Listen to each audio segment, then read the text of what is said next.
بسم اللہ الرحمن الرحیم۔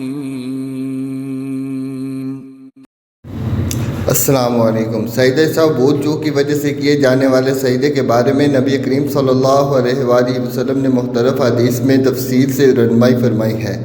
سجدہ سہو نماز میں بھول چوک یا غلطی کی صورت میں ادا کیا جاتا ہے تاکہ نماز کی تکمیل درست ہو جائے۔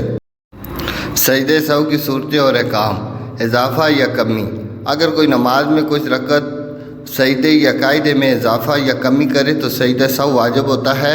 مثلا اگر کوئی بھول کر ایک رکعت زیادہ پڑھ لے یا کوئی رکعت کم کر دے تو اسے سجدہ سہو کرنا چاہیے۔ نمبر 2، شک: اگر نمازی کو شک ہو جائے کہ اس نے کتنی رکعتیں پڑھی ہیں، مثلا 3 یا 4، تو اسے یقین پر عمل کرنا چاہیے، اور اگر یقین نہ ہو تو کم کی بنیاد پر عمل کرے اور آخر میں سجدہ سہو کرے۔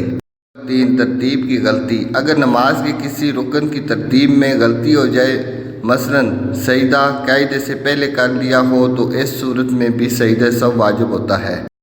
سجدہ سہو کا طریقہ: نماز مکمل کرنے کے بعد اتحیات، درود شریف اور دعائیں پڑھیں۔ دائیں طرف سلام پھیرنے کے بعد 2 سجدے کریں۔ سجدوں کے بعد دوبارہ اتحیات، درود شریف اور دعائیں پڑھیں، سلام پھیریں۔ حدیث میں سجدہ سہو کا ذکر: حضرت ابو ہریرہ رضی اللہ تعالیٰ عنہ سے روایت ہے کہ نبی کریم صلی اللہ علیہ وآلہ وسلم نے فرمایا، جب تم میں سے کسی کو نماز میں بھول چوک ہو جائے تو 2 سجدے کرے۔